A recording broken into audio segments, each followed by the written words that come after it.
Je termine juste 2 minutes parce que cette semaine, il y a eu la Azkara de mon Rav, notre Rav de la famille, le Rav Chaim Volkin, le Mashgiach de la Yeshivat Ateret Israël, un Rav qui est bien connu dans le public francophone. Et je ne peux pas ne pas dire un point qui m'est personnellement très important. Ce Rav, c'était un Rav qui était magique. Un Rav qui était magique, qui était proche de tout celui qui venait en conversation avec lui. D'un coup, il y a eu un lien spécial. Il était très attaché aux gens. Il aimait les Juifs d'une manière extraordinaire, à tel point que le Rav Ovadia Yosef, alav shalom, quand il est venu être Menachem Oto. Rav Volkin, il avait perdu sa mère. Il était Yoshev Shiva, ici à Beit Vegan, et le Rav Ovadia Yosef, il est venu pendant les Shiva, pour lui faire Nichum Avelim. Et il lui a dit, Rav Ovadia Yosef, il a dit Rav Volkin, Lekvodo yesh neshama sfaradit. Tu as une neshama séfarade. Et pourquoi? Parce que des fois, les Ashkénazes, ils sont un petit peu froids de nature. Mais quelqu'un qui a une neshama séfarade, c'est la chaleur, il dit, toi, t'es un Ashkénaze avec une neshama séfarade. Et j'aimerais essayer de comprendre que c'est quelque chose de la magie, une neshama séfarade. Est-ce que nous aussi, on peut devenir comme ça? Il était mashgiach, il était rave des élèves, rave d'élèves. Il s'occupait dans plusieurs yeshivot, à Yeshivat Or Israël, Yeshivat Ateret Israël. Et les élèves, ils se sentaient avec lui, pas comme un rave, un maître, mais comme un père. Et j'ai entendu quelqu'un qui disait hier soir, un rave, il disait que aujourd'hui, quand il y a un professeur ou un rave et un élève, alors l'élève, il vient de son côté. Et le rave, il vient du côté de l'établissement ou de l'éducation. Et donc forcément, quand chacun il vient d'un côté différent, il y a une confrontation. Ça percute. Mais ce rave-là, quand il venait en contact avec un élève, eh ben, il venait pas du côté enseignant, du côté établissement. Il arrivait à se faufiler, à rentrer dans la personnalité de l'élève et devenir du côté de l'élève. Et donc l'élève, il ressentait, il est de mon côté, le rave. Il me comprend. Il arrive à comprendre ma difficulté, à comprendre mes problèmes. Et comment on arrive à cela? Alors j'ai entendu hier soir, c'était la Azkara du Rav Menachem Stein. Je sais pas si vous avez entendu parler. Le Rav Menachem Stein, c'est le père de Uriah Stein. Uriah Stein, c'était un avrech ici à Beit Vegan qui a eu la maladie à l'œil pendant 6 ans. Il était avec il se couvrait l'œil, etc. Et son histoire, elle a bouleversé toute la communauté. Pendant 6 ans, il est resté comme ça. Il était censé vivre. Il a eu la maladie à 28 ans. Les médecins, ils l'ont dit, il te reste 3 mois. Et il leur a dit, c'est pas vous qui fixez la vie, c'est Hachem qui fixe la vie. Il est resté encore 6 ans. Il a eu encore 2 enfants. En tout, il a eu 4 enfants. Et au bout de 6 ans, de sa maladie, il a transformé en mission sur terre, en mission d'Hachem. Donc, il a renforcé des gens dans la Emouna, etc.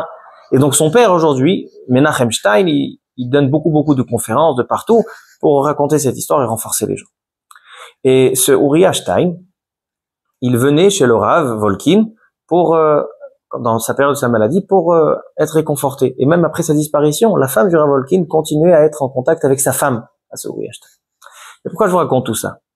Parce qu'il a dit, hier, le Rav Menachem Stein, il a dit quelque chose d'intéressant. Il a dit, la Gemara nous dit qu'un homme, quand il se sépare de son prochain, d'accord, on va se voir. Alors, il faut se séparer qu'un Dvar Torah. Parce que Dvar Torah, on se rappelle. La Gemara, dans ses mots, dit la Gemara, Haniftar mechavero, alipater, et la mitor d'ivre Torah, chez mitor kach zochrehu. Et le Rav Volkin a posé la question, pourquoi Haniftar mechavero? Niftar, c'est un langage un peu, Niftar, il est mort.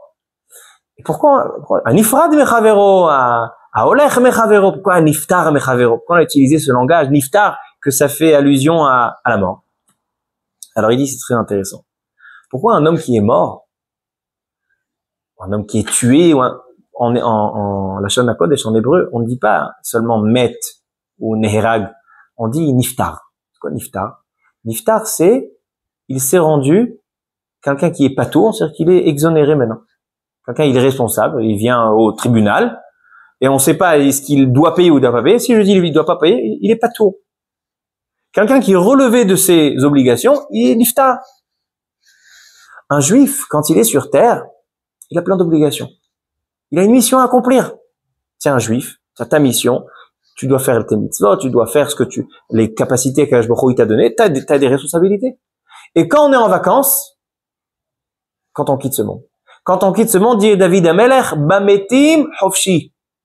Les Niftarim, ils ont plus de responsabilité. Bon, ils sont en vacances. Alors, dit, c'est ça. Haniftar mechavero. Pourquoi un homme qui quitte son prochain, c'est comme s'il est niftar, c'est-à-dire comme si maintenant il est plus responsable, on lui a retiré ses responsabilités.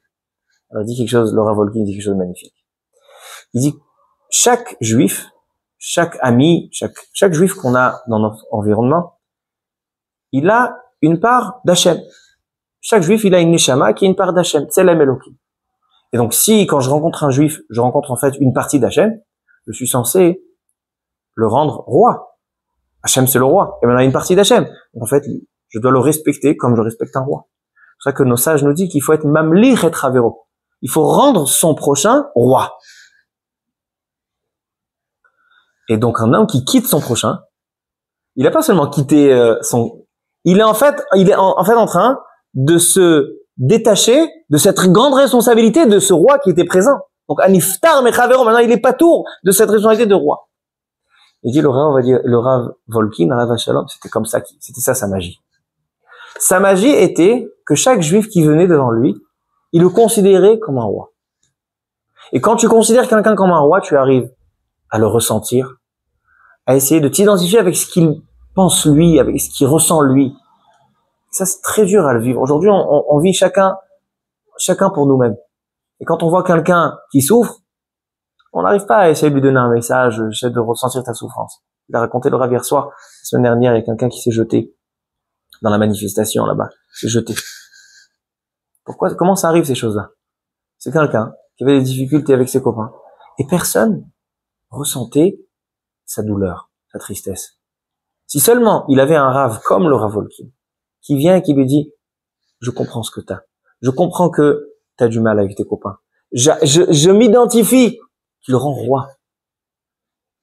C'est une chose qui ne serait pas arrivée. Le Rav Volkin, il avait ce don que quand on était avec lui dans la salle, il nous donnait l'impression qu'on était les seuls. Qu'on était le plus... Moi, je vous dis là, sincèrement, le jour où il est niftar, c'était il y a 3 ans, le 10 Rejvan, et moi j'étais dans un contrôle à la Rabbanout. J'avais un contrôle à la Rabbanout. Et j'arrivais pas à faire le contrôle, je pleurais là-bas dans la salle du contrôle, c'était à Bet Haracha. Je pleurais. Et le soir, c'était censé être la Levaya. Donc j'ai fait mon mifran, mon contrôle, et après je suis allé à la Levaya. Quand je suis arrivé à la Levaya, j'étais dégoûté. J'ai dit, mais tout le monde pleurait. J'ai dit, c'est-à-dire que quoi? Si moi j'ai pleuré comme tout le monde. Mais c'est pas possible, moi j'avais un lien spécial avec le Rav. Moi, le Rav, il m'a mis comme si j'étais le Gdolador à côté de lui. Et quoi, tout le monde pleure la même chose qu'en moi? J'étais dégoûté. Mais après, j'ai compris que ce Rav, il donnait une véritable, c'est pas un jeu. C'est que vraiment, il considérait chacun comme un roi. Imlarta et traverra. Ça, je pense, un enseignement qu'on peut tirer de lui. Essayons de comprendre que chaque juif, c'est une part d'Hachem. Il faut le rendre roi. Et si je le rends roi, donc je m'intéresse à lui. J'essaie de ressentir ce qu'il ressent. Si je le vois un petit peu triste, essaie de tirer. Pourquoi? Qu'est-ce qui se passe? Est-ce que je peux t'aider?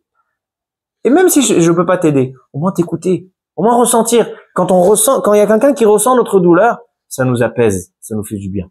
Alors soyons comme ça avec les autres. Et comme ça, on ressemblera à ce grand Rav. Et je suis sûr que ça, c'est un point qui pourra rapprocher la Géoula, rapprocher la véritable Achdout, ressentir chaque juif, ressentir le Chelek Elokam Imal, et Bezrat Hashem, Shiavo Mashiach Tzidkenu B'Triyat Ametim, B'Mera B'Yamenu, Amen V'Amen.